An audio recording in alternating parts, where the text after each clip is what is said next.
farz, sunnat or mustahab? Growing your beard is an obligation. It is fard, wajib, for a Muslim to grow his beard, because Prophet Muhammad ﷺ commanded Muslims to grow their beards and to trim their mustaches. And he made no exceptions in that instruction. So the only circumstance wherein one could say, I shaved my beard and I feel that Allah will excuse me, is if my life or limb has been threatened. It's a question of life or death. Somebody says, either you shave your beard or I will blow your head off. You shave your beard then, that is obligatory on you. Shave your beard.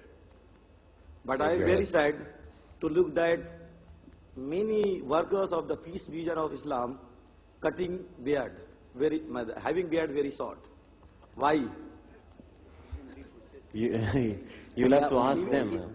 Even speakers too, and announcers and volunteers too. Okay. Okay, that's a good suggestion. Let me throw something at you real quick, okay? Just I want you to think about this. The first thing you do, you look in the Quran. It says in the Quran, Ya ayyuhalladhina amanu, O you who believe, obey the messenger. Okay? Obedience to the messenger is obedience to Allah. So we're going to establish that first. So if he says something, it's not like if somebody else says it. And if he tells me to do something, I need to try my best to do it or die trying, right? All right? Yes or no? You got me? Okay, but it's not an obligation. Hold on. It's not an obligation on a man to grow his beard. And I want you to listen real close to this, because we're playing with words.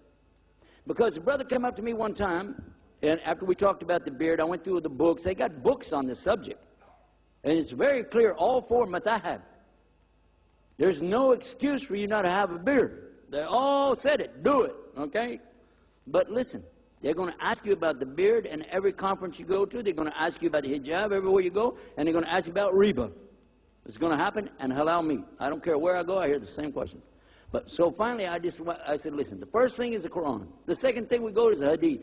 And then after that, I'm going to tell you what, just plain old Texas common knowledge, a man doesn't have the obligation to grow a beard, and I'll show you why. Because a man came to me after the conference, he said, listen, I want you to pray for me. He's smooth face. He said, I want you to pray for me. I said, okay, what do you want me to pray for? He said, I want you to pray I'll grow my beard. I said, I can't do that. He said, why? I said, that's shirk. He said, what? I said, that's shirk. I can't pray for you to grow a beard. Allah is the one growing the beard. It's not your obligation to grow it. It's your obligation to stop cutting it off.